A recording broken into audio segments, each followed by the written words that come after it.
Honourable Nanaia Mahuta. Mr Speaker, it gives me great pleasure to be able to make a contribution in this particular debate. Can I join with other members of Parliament and congratulate the Children's Commissioner for releasing a very sobering report about the state of care in New Zealand. I don't think any family or community is immune from knowing some of the most difficult and challenging issues confronting some of the most vulnerable families in our country. But it wasn't until I got to this part of the report that you kind of get a real sense of how desperate the need is to do something more with child, youth and family, with the legislation that it operates by, but more importantly, to enable communities to respond in a real way that can address those most difficult issues. When the Commissioner said today that we don't know if children are better off as a result of state intervention, but the implications are not good, how can we not but sit up and say more must be done? And I absolutely agree with the Minister. There are no quick fixes. This will take some time, but what are the critical things that could happen now that could make a fundamental difference?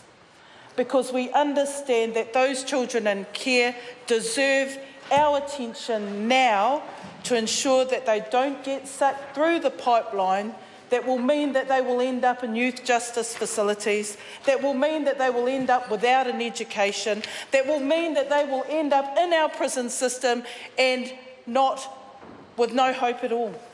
We cannot let that happen. So there are some immediate priorities that must be addressed, recognising that a review is taking place, recognising that the Minister is trying to initiate some change at the grassroots level. Here's where the rubber hits the road for many community service organisations who are in this space now and who are trying to ensure that no more children get into a system that's already broken. Now, I don't accept that this issue isn't about resource, because I hazard a guess that the Minister on her desk right now has a number of contracts ready to be renewed or turned over, which are actually operating in this particular space. The challenge at a community level is, have we got the networks of support right to be able to intervene in the vulnerable risk end of the spectrum where it's needed now? And I'm not sure whether or not the Ministry of Social Development are providing the type of advice that could help those decisions to prevent children getting into the system, so that the major amount of attention can go into fixing what we know is broken child, youth and family. I am concerned about that. The other thing is that we did hear a number of members in the House talk about the actions being under, the ministerial decisions that are currently underway. But we all know that when services are picking up vulnerable children, actually it's in the way that they're able to share information so that you're able to red flag all the way through the system. There are things happening here. When Plunkett goes into a household and recognises something, does that particular service have the ability to red flag across a range of support, providers, there's something happening in this family? They're not saying it requires legislative intervention, but they are saying there's something happening. Five eyes. And all the reports that I hear back from good social service providers are, while they're picking up vulnerabilities, the ability to share critical information so that other interventions can take place, it's a little bit clunky. And in order to ensure that it can happen well, we've really got to put some attention there, because the legislative obligation of child, youth and family actually make it far more difficult to take the type of necessary preventative, responsive supports for these who are most vulnerable. How do I know this? Because I've sat in family group conferences, and oh my gosh, you know, when families are asked, what is the solution here, what can we do?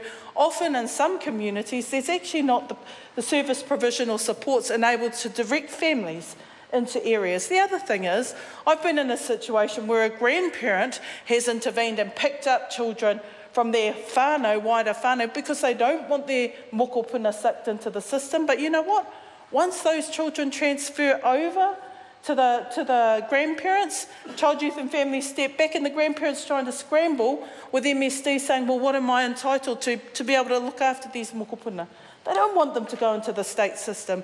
They want to be able to look after them, but all they've got is the pension and what's happening with these kids. These are some real-time examples, Minister, I know that you're aware of, but I know that the system doesn't allow for the level of responsiveness that's required if we want to ensure that more children are in whānau care.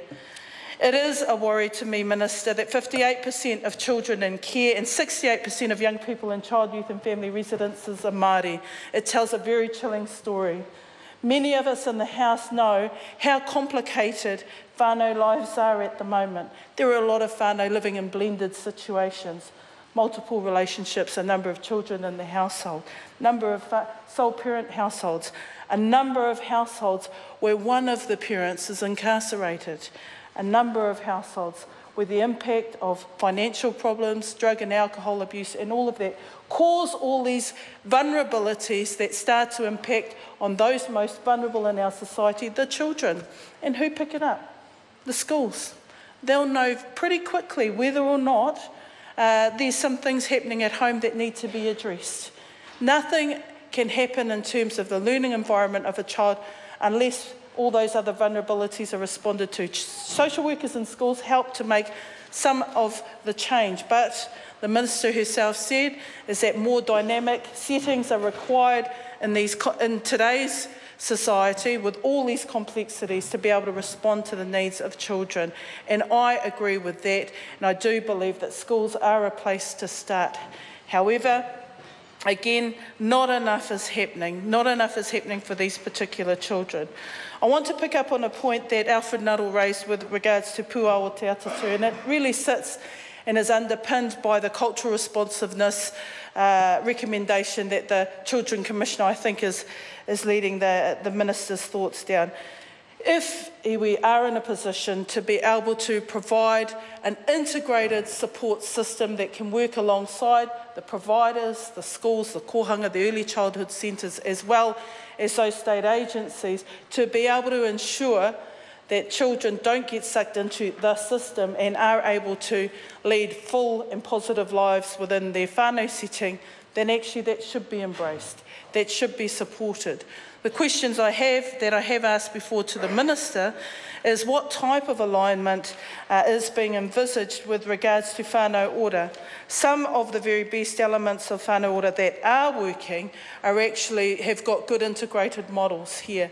And I'm a little bit concerned that perhaps the situation is that whānau ora is operating in isolation of some of the very necessary work that is happening in this particular space. Minister, there does need to be legislative change.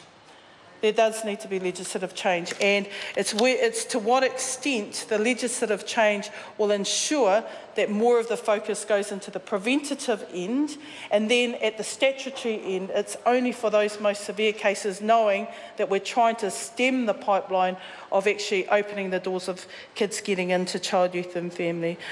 It concerns me so much when I hear in NICU centres, certainly in my own area, that there is an absolute fear of young parents who are having children, and then they get somebody snooping around to see, oh gosh, here's a young Māori parent, they're vulnerable, they might get reported and their kid might get picked up. It concerns me that that type of culture could be something that is more the norm than not, but I have heard that it is the case.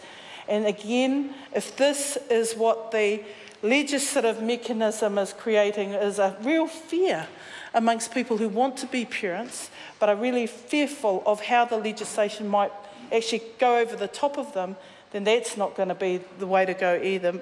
Mr. Speaker, finally, can I say that there are a number of service providers, social workers, community and voluntary organisations who know this space better than any one of us in this House. And what they are saying is, sadly, yes, it is actually about resources. It is about a bit more fluidity in the system.